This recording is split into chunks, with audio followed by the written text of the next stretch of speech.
بسم اللہ الرحمن الرحیم۔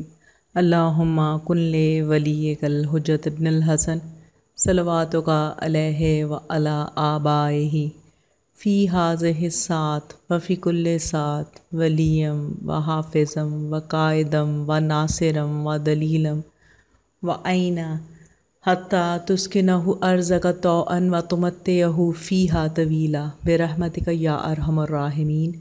اللہم صلی علی محمد وآل محمد وعجل فرجہم۔ السلام علیکم کنیزان زہرا و منتظرین امام زمان۔ امام علی بن الحسین کے ایام شہادت نزدیک ہیں۔ بہت سی مجالس عزا برپا کی جا رہی ہیں مولا کی شہادت کے سلسلے میں۔ آج کی ویڈیو کا موضوع ہے امام زین العابدین کی حالات زندگی اور امام زین العابدین کربلا کی بقا کے ضامن۔ امام زین العابدین کی ولادت باسعادت 5 شعبان 38 ہجری کو مدینہ میں ہوئی۔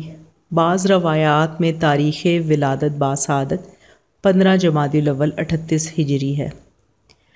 آپ کی والدہ کا نام شہربانو تھا جو شاہ ایران یزدجرد دوم کی بیٹی تھی۔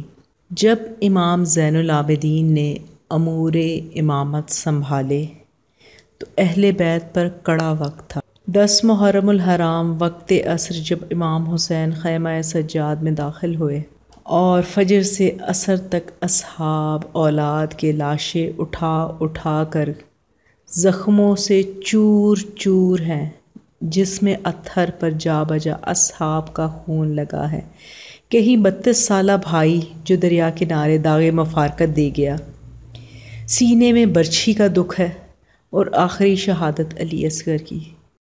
زیارت ناحیہ میں امام زمانہ عجل اللہ تعالی فرجہ شریف ارشاد فرماتے ہیں، میں سلام پیش کرتا ہوں اس امام پہ کہ جس کی پہلی ہی شب امامت شام غریباں تھی۔ امام علی بن الحسین کو کئی القابات سے یاد کیا جاتا ہے، جن میں بہت مشہور 2 القابات زین العابدین اور سید الساجدین ہیں۔ ائمہ طاہرین میں جہاں سب کے سب عبادت الہی کرنے والے، تمام ائمہ سجدہ خداوندی میں جبیں تسلیم خم کرنے والے، ان میں امام علی بن الحسین کو سید الساجدین زین العابدین کہنا یہ بتاتا ہے کہ امام سجاد کے سجدے اور عبادت اللہ کے نزدیک کس قدر مقبول و معتبر تھی کہ قیامت تک سب سجدہ کرنے والوں کے لیے ایک لازوال مثال بن گئے، متقی اور پرہیزگاروں کے لیے،